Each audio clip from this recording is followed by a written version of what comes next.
بسم اللہ الرحمن الرحیم۔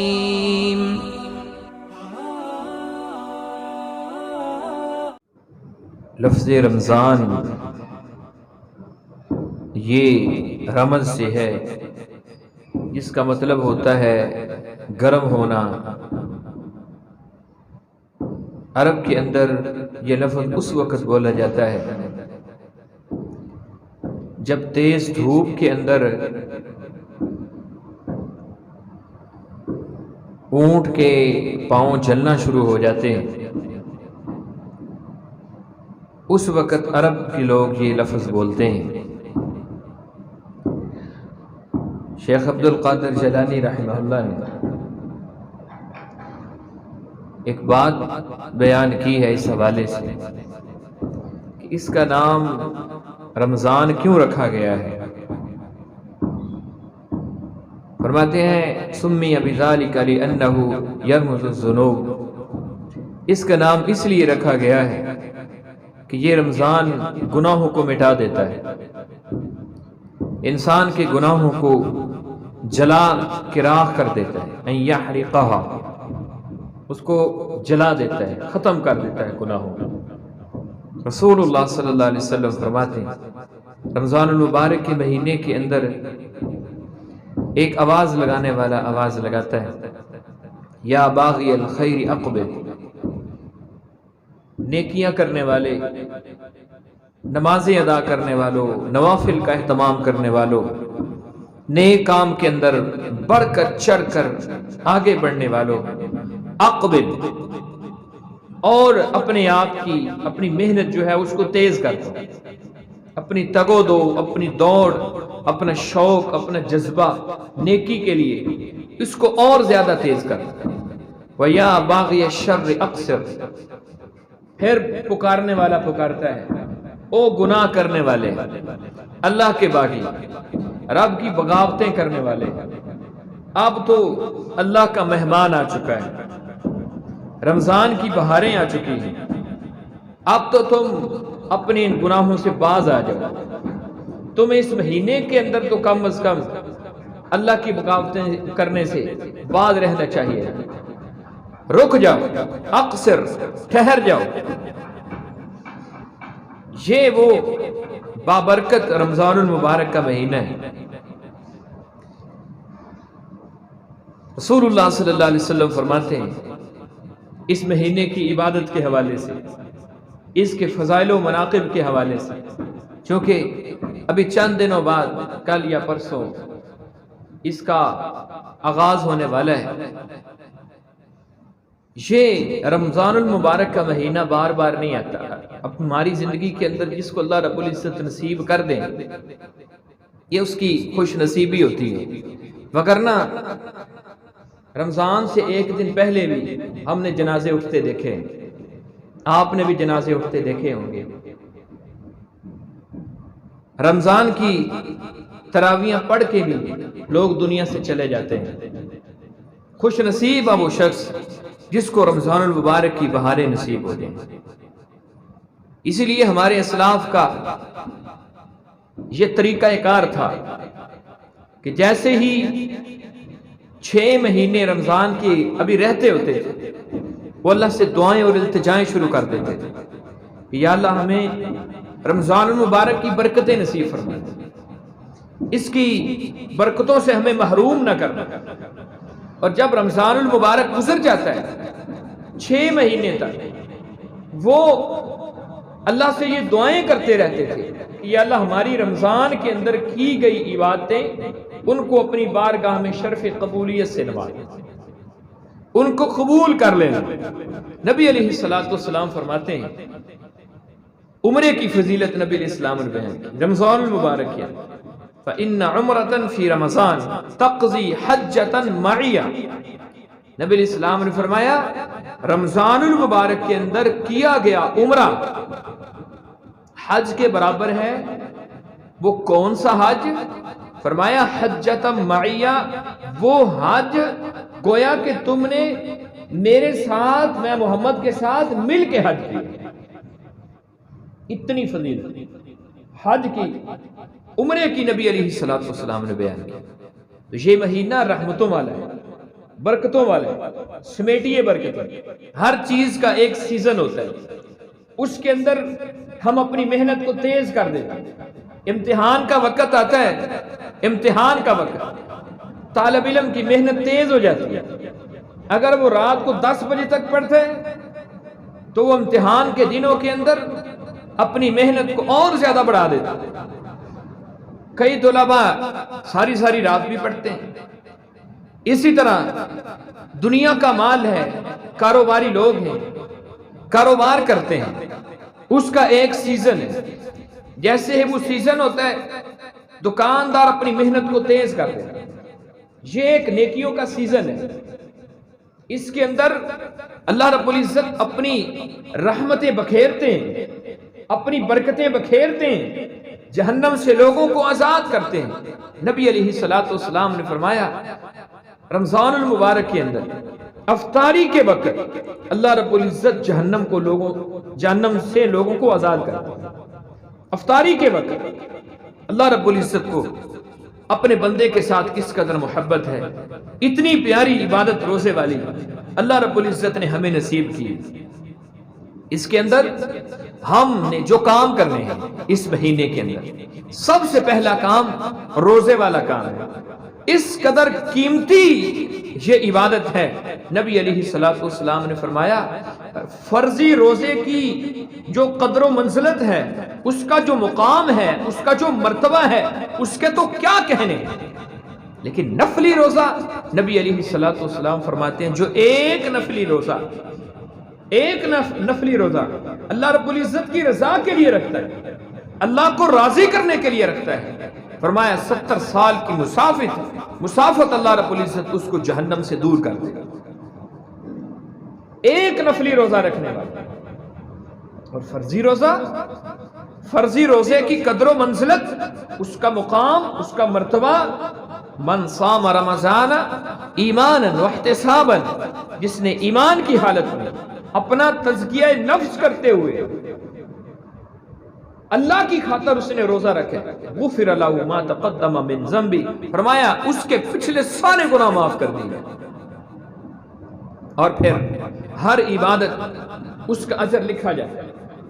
نماز کا اجر لکھا جاتا ہے، نماز کا اجر اکیلے پڑھی ہے اس کا اجر لکھا گیا، جماعت کے ساتھ پڑھی ہے اس کا اجر لکھا گیا، زکوٰۃ اس نے ادا کی ہے اس کا اجر لکھا گیا، ہر عبادت کا اجر لکھا گیا. لیکن جب روزے کی باری ہے، اللہ رب العزت نے یہ نہیں کہا کہ روزے کی اتنی نیکیاں لکھ لو، اتنا اس کے لیے اجر لکھ دو، اس نے روزہ رکھا ہے. نہیں، فرمایا الصوم لی. فرشتے سوال کرتے ہیں اللہ کیا لکھیں، اس نے روزہ رکھا ہے. اللہ رب العزت فرماتے ہیں الصوم لی وانا اجزی بہ، یہ بھوکا پیاسا میرے لیے رہا تھا، اس کے لیے چیزیں حلال تھیں، میری رضا کی خاطر، مجھے راضی کرنے کے لیے، مجھے خوش کرنے کے لیے اس نے اپنے لیے سب کچھ اپنے اوپر حرام کر لیا، روک دیا. اس کے اوپر تنہائیاں بھی آئی ہیں کہ تنہائیوں کے اندر چھپ کر کھا بھی سکتا تھا، پی بھی سکتا تھا، اپنا پیٹ بھر بھی سکتا تھا، لیکن اس نے ایسا نہیں کیا. میری رضا کے لیے اس نے اپنے روزے کو پورا کیے. اب فرشتوں تم اس کے اجر کو نہیں لکھ سکتے، اس کا اجر تم لکھ نہیں سکتے. الصوم لی وانا اجزی بہ، روزہ میرے لیے، اس نے میرے لیے رکھا تھا، میں رب قیامت والے دن خود رب اس کے اجر کو دوں.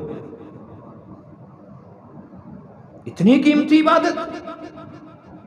قیمتی عبادت، بلکہ نبی علیہ الصلوۃ والسلام نے تو یہاں تک فرمایا الصیام والقرآن یشفعان، قیامت والے دن لوگ سفارش کریں گے، انبیاء سفارش کریں گے، اتقیاء سفارش کریں گے، صلحاء سفارش کریں گے، اولیاء سفارش کریں گے، صحابہ کرام سفارش کریں گے. لیکن فرمایا دو عبادتیں ایسی ہیں جن کو اللہ رب العزت قیامت والے دن یہ مقام، یہ مرتبہ، یہ شرف، یہ فضیلت، یہ بلندیاں عطا کرے گا، یہ پروٹوکول عطا کرے گا. اللہ کے دربار میں آئیں گے، روزہ بھی آئے گا، قرآن بھی آئے گا. الصیام والقرآن یشفعان یوم القیامہ، قیامت والے دن اللہ کے ہاں سفارشی بن کے آئیں گے جس نے اللہ کی رضا کی خاطر، اللہ کو راضی کرنے کے لیے حرام کو بھی چھوڑا، حلال کو بھی چھوڑا. اللہ رب العزت پھر ان کی ان کی سفارش کو قبول کریں گے. روزہ کہے گا یا اللہ منعتہ الطعام، میں نے اس کو کھانے سے روکا ہے، والشہوات، میں نے اس کو شہوات سے روکا ہے. کب تک؟ بالنہار، دن کے وقت. دن کے وقت میں نے اس کو کھانے سے روکا ہے، میں نے اس کو پینے سے روکا ہے، میں نے اس کے اوپر حلال جو چیزیں تھیں اس سے بھی اس کو روکے رکھا ہے. پھر نبی علیہ الصلوۃ والسلام نے فرمایا وَيَقُولُ الْقُرْآنُ، پھر قرآن آ جائے گا. قرآن کیا کہے گا؟ قرآن کہے گا منعتہ النوم، یا اللہ رمضان کی راتیں تھیں، رمضان کی راتیں تھیں، نیند آئی ہوتی تھی لیکن پھر بھی یہ سوتا نہیں تھا، میں نے اس کو رات کی تاریکیوں کے اندر جگایا ہے. روزہ سفارش کرے گا، قرآن سفارش کرے گا. نبی علیہ الصلوۃ والسلام نے فرمایا ان دونوں کی سفارش کے ساتھ اللہ رب العزت لوگوں کو جہنم سے آزاد کر کے جنت کا داخلہ عطا کرے گا. روزہ اتنا بڑا ہے، اللہ کو روزے دار کے ساتھ کتنی محبت ہے. ہم نے روزے رکھنے ہیں تنگ ہو کر نہیں، مجبور ہو کر نہیں، اللہ کی محبت کے اندر آ کر. اللہ کی محبت کے اندر اگر روزہ رکھیں گا نا، اس کے اجر کو تو دیکھیے، اس کی محبتیں تو دیکھیے. ماں کی مثالیں دی جاتی ہیں، ماں بڑی محبت کرنے والی ہے، پیار کرنے والی ہے، اس کے اندر کوئی شک نہیں. لیکن کوئی ماں، کوئی باپ اپنے بیٹے کی بدبو سے محبت نہیں کرتا. کوئی ماں، کوئی باپ اپنے بیٹے کی بدبو سے محبت نہیں کرتا. لیکن نبی علیہ الصلوۃ والسلام نے فرمایا اس رب کی محبتیں کتنی ہیں، اس کا پیار کتنا ہے، اس کی شفقتیں کتنی ہیں. وہ کئی ماؤں سے بڑھ کر پیار کرنے والا، جس نے اس کی رضا کی خاطر اس کو راضی کرنے کے لیے صبح سے لے کر شام تک اپنے پیٹ کو خالی رکھا ہے، اپنے آپ کو بھوکا رکھا ہے. شام کو بھوکا رہنے کی وجہ سے اس کے منہ سے بدبو آ رہی تھی. نبی علیہ الصلوۃ والسلام نے فرمایا اس بدبو سے اللہ رب العزت کو اتنی محبت ہے، اتنی محبت ہے. نبی علیہ الصلوۃ والسلام نے فرمایا اتنی محبت اللہ کو کستوری کے ساتھ بھی، کستوری سے بھی بڑھ کر اللہ رب العزت کو اس بندے کی اطیب عند اللہ، کستوری سے بھی زیادہ اللہ رب العزت اس کو محبوب رکھتے ہیں، پیار رکھتے ہیں اس بندے کی بدبو کے ساتھ. لیکن صرف حلال چیزوں سے رکنا ہے، کھانا پینا، اس کے ساتھ اور بھی بہت سی چیزیں. یہ روزہ میرا تزکیہ نفس کرنے کے لیے آیا ہے، مجھے بتانے کے لیے آیا ہے صبح سے لے کر شام تک جب تم حلال چیزوں کے لیے رک سکتے ہو تو پھر تمہیں حرام چیزوں سے بھی رکنا ہے. جھوٹ حلال ہے یا حرام؟ فراڈ حلال ہے یا حرام؟ اپنے مسلمان بھائی کو دھوکہ دینا حلال ہے یا حرام؟ حرام ہے. جب یہ عام دنوں کے اندر حرام ہے تو پھر روزے کی حالت میں کس طرح جائز ہو سکتا ہے؟ اسی لیے رسول اللہ صلی اللہ علیہ وسلم نے فرمایا لیس الصائم لیس لہ من صیامہ الا الجوع. کتنے ہی روزے دار ایسے ہیں جن کو روزے سے صرف بھوک کے علاوہ کچھ بھی نصیب نہیں ہوتا، صرف وہ اپنے لیے مشقت برداشت کرتے ہیں، پھر صرف وہ اپنا پیٹ خالی رکھتے ہیں، صرف وہ اپنی بھوک برداشت کرتے ہیں، لیکن ان کے لیے اللہ رب العزت کے پاس کوئی اجر نہیں. کیوں نبی علیہ الصلوۃ والسلام نے فرمایا؟ اس لیے فرمایا لیس الصیام من الاکل والشرب. روزہ نہیں ہے کہ تم کھانے پینے سے رک جاؤ، یہ روزہ نہیں ہے کہ تم کھانے پینے سے رک جاؤ. اصل روزہ کیا ہے؟ انما الصیام من اللغو والرفث. تم لغو اور لچر گفتگو، گندے کردار سے تم باز آ جاؤ. اصل روزہ یہ ہے. اسی لیے رسول اللہ صلی اللہ علیہ وسلم فرماتے ہیں جو روزے کی حالت کے اندر جھوٹ کو نہیں چھوڑتا، جھوٹ کو نہیں چھوڑتا، اور اس طرح کی لغویات کو نہیں چھوڑتا، اللہ رب العزت کو اس کو بھوکا پیاسا رہنے کی ضرورت ہی کوئی نہیں۔ جب تم حرام چیزیں نہیں چھوڑ رہے، حرام چیزیں نہیں چھوڑ رہے، تمہارا حلال کا چھوڑنا کوئی فائدہ مند نہیں۔ اس لیے روزہ تزکیہ نفس کرنے آتا ہے، ہمارے نفس کو سدھارنے آتا ہے، ہماری ٹیوننگ کرنے آتا ہے۔ یہ رمضان المبارک ہماری ٹیوننگ کرنے کے لیے آتا ہے۔ شیطان کو باندھ دیا جاتا ہے کہ اس مہینے کے اندر تم اپنے آپ کو تیز کرو نیکیوں کے لیے، اپنی محنت کو تیز کرو۔ تو یہ روزہ ہے جس کے ساتھ اللہ رب العزت اس قدر محبت کرتے ہیں، اس قدر پیار کرنے والے ہیں۔ دوسری بات، رمضان المبارک کے اندر ہم نے جو کام کرنا ہے، راتوں کے قیام، رسول اللہ صلی اللہ علیہ وسلم اور آپ کے صحابہ کی محبت رات کے قیام کے ساتھ کس قدر تھی۔ نبی علیہ السلام نے 3 دن قیام کیا جماعت کے ساتھ، چوتھے دن آپ نہیں نکلے۔ صحابہ کرام کا شوق اس قدر تھا، آپ نہیں نکلے۔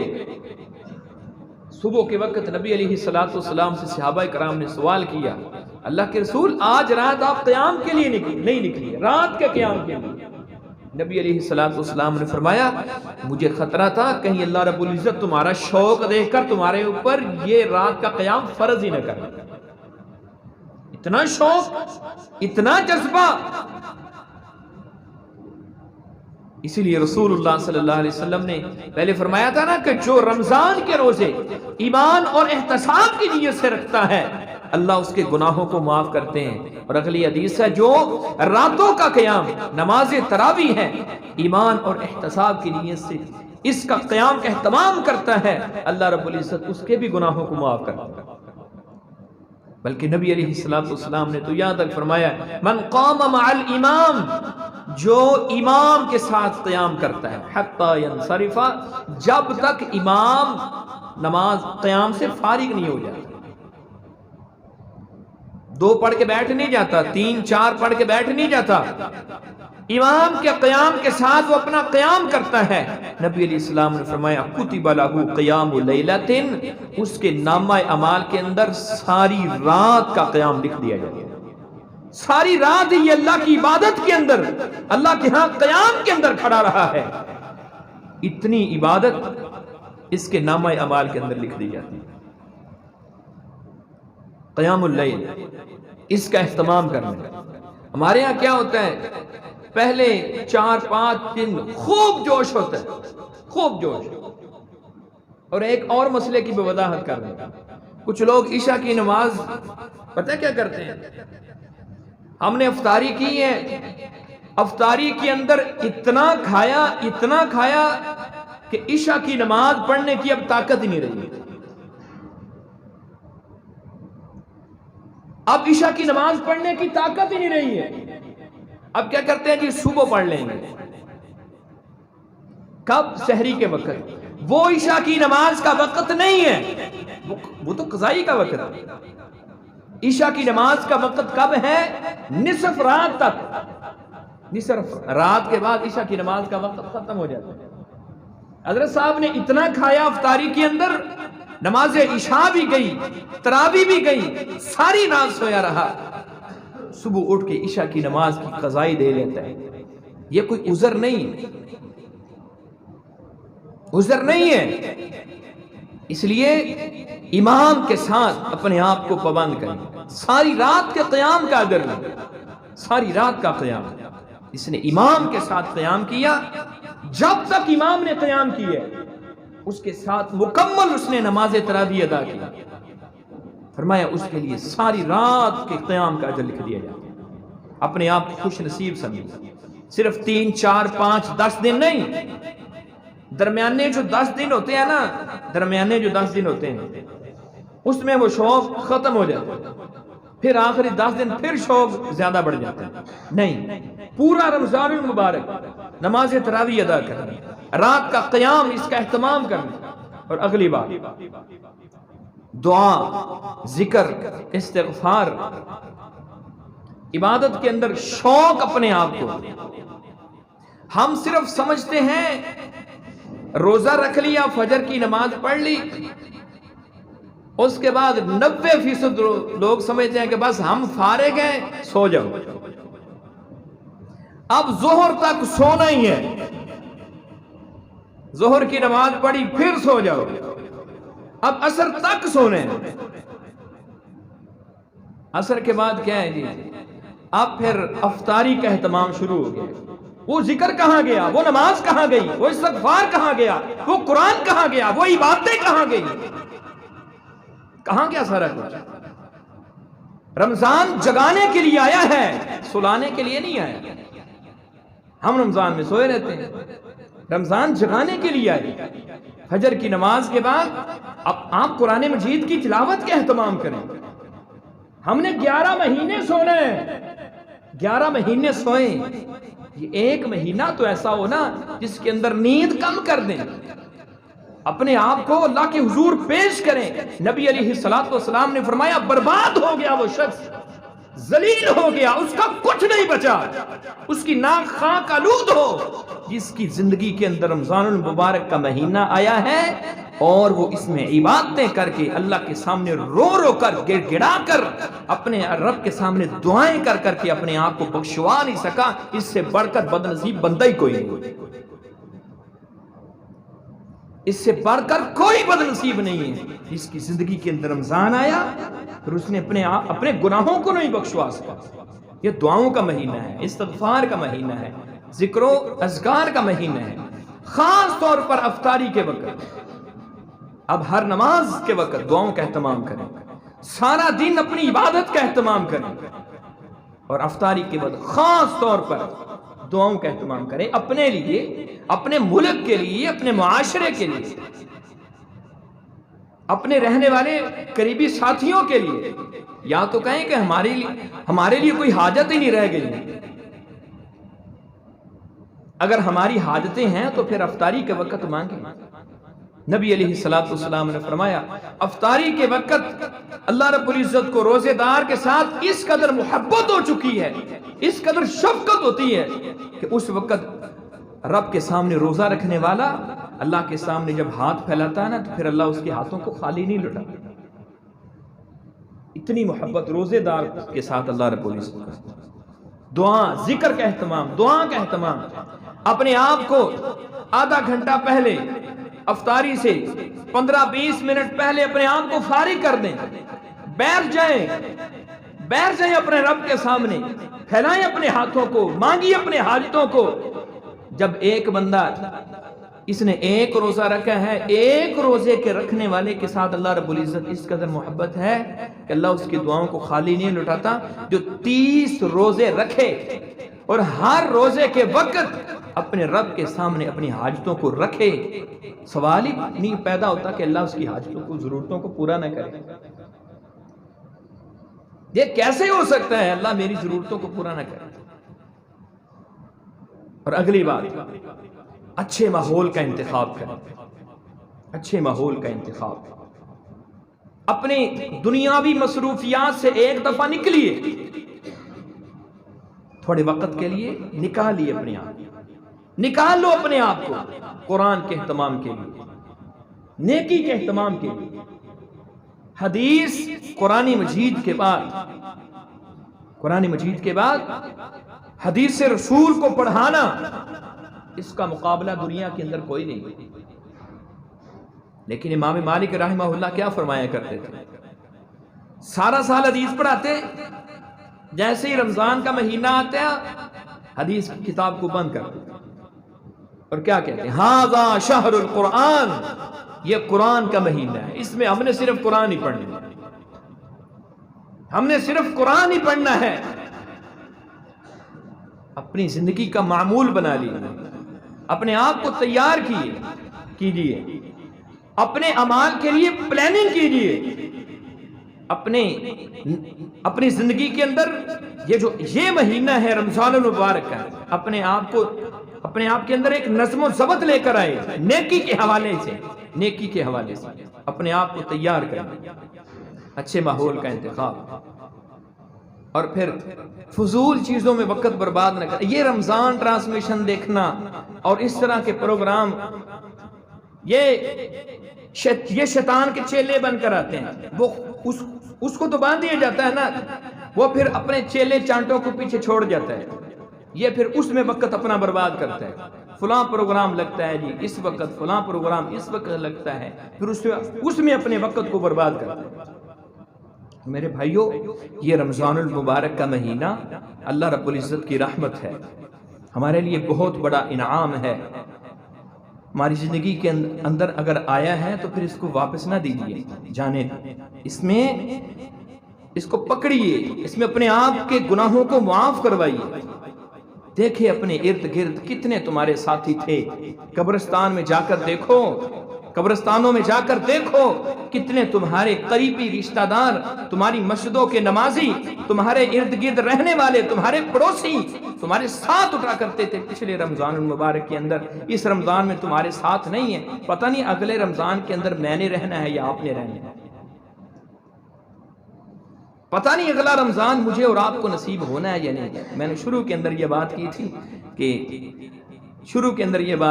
رمضان سے ایک دن پہلے آپ لوگوں کے جنازے اٹھتے دیکھیں گے، ایک دن پہلے جنازے اٹھتے دیکھیں گے، سحری سے پہلے آپ لوگوں کے جنازے اٹھتے دیکھیں گے، لوگوں کی روحیں قبض ہوتے دیکھیں گے۔